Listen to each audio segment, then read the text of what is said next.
Vermont is well known for its skiing, maple syrup, and Bernie Sanders, but college sports, not so much. In fact, besides their skiing team, which just won 6 national championships, no team sport at the University of Vermont had ever won a national championship. However, Vermont's men's soccer team looked to change that, against all odds.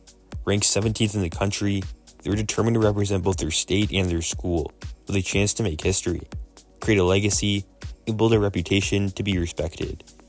It's not often you hear about a story like the 2024 Vermont Catamounts.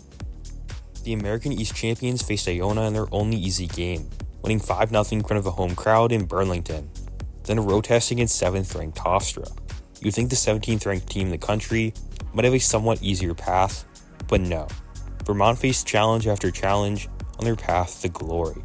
Hofstra came into the match with a 22-game home unbeaten streak and had no intentions of letting the Catamounts end it. Yaniv Bazzini's 7th-minute goal gave Vermont the lead for much of the match. Expectedly, Hofstra went unwilling to go down without a fight, responding in the second half with a chaotic equalizer. Vermont eliminated any momentum within seconds, literally. Just 51 ticks on the clock later, David Ismail. Barrett. Good little heel touch. Ismail! Oh my goodness!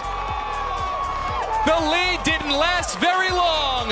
The Catamounts are back up top. Scored an absolutely amazing goal to put the Catamounts back on top, 2-1. Ismail explained, and I took a good touch and thought, why not shoot? Hofstra did not have an answer this time. Both Vermont goals came from international players. Bazzini from Israel and Ismail from Germany. 2 of 12 international players on Vermont's team, with players from across the globe. The Catamounts would get their first and not last taste of overtime in a third-round match against San Diego. Scoreless after 90 minutes, just 30 seconds into overtime, Ryan Zelafro was taken down in the box, resulting in a much-desired penalty! It's a called penalty here in overtime! Penalty kick for the Catamounts. Bazzini would take the shot, and as his coach Rob Dow said, this guy's got ice in his veins. There was no doubt. Bazzini scored, leaving no doubt that Vermont was for real, and the pressure did not scare them. You sound as though you're feeling the pressure. I'm not feeling the pressure, no. You cannot put pressure on me, no chance. However, there was a lot of pressure heading into their matchup in the Steel City against Pittsburgh, ranked 2nd in the country and a title favorite. The Catamounts once again kept the Cinderella story alive, with goals from Maximilian Kissel and Bazzini leading to a 2-0 victory over the Panthers.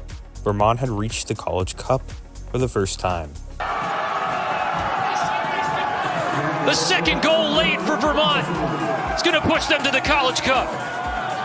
With just 4 teams remaining, all eyes were on Vermont. Their match against Denver looked to be their last, trailing 1-0 against the 3rd-ranked team in the country.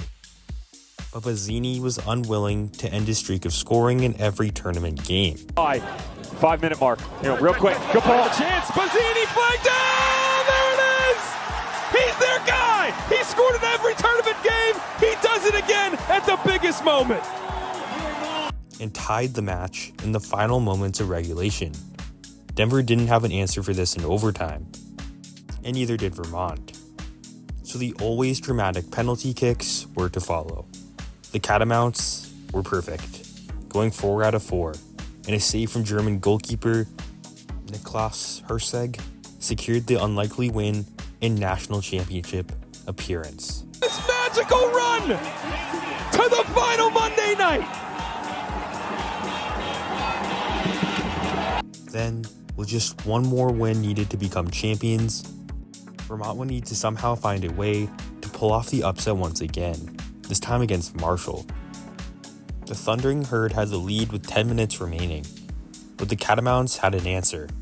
Unsurprising at this point, the Hungarian Marcel Pap would score the equalizer. Might be an opportunity here with the 1-2 shot. We're equalized again.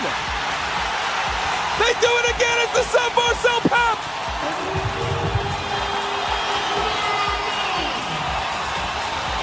and Vermont had again found a way to stay alive.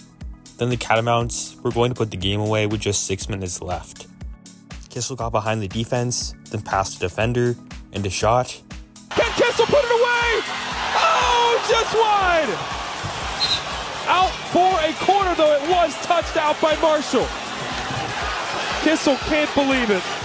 But a great save kept the game going. Kissel was disappointed, but he didn't let it bother him. But you just have to keep going. That's our mentality. Don't stick to the past, move forward. Vermont would keep moving forward, and the game looked to be going to penalties late in the second overtime. However, this team just likes to make things dramatic. A long pass from Zach Barrett left Kissel alone with a Marshall defender, and just like before, he got by him. And then a one-on-one opportunity against the goalkeeper. Can he win the national championship? 1v1 against Yannick! Oh my gosh, they do it! Don't call them Cinderella! You can call them national champs! For the first time ever!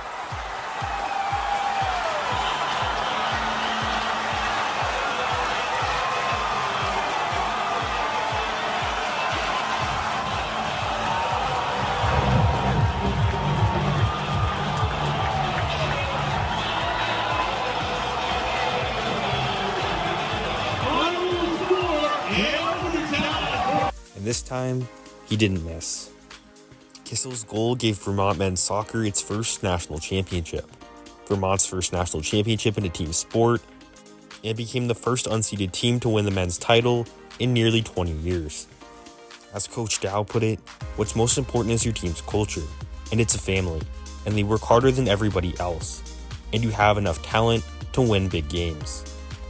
You put that all together, and what people think of us, and what Vermont can do, I think the Ted Lasso response is, and all you fellas need to do is believe it.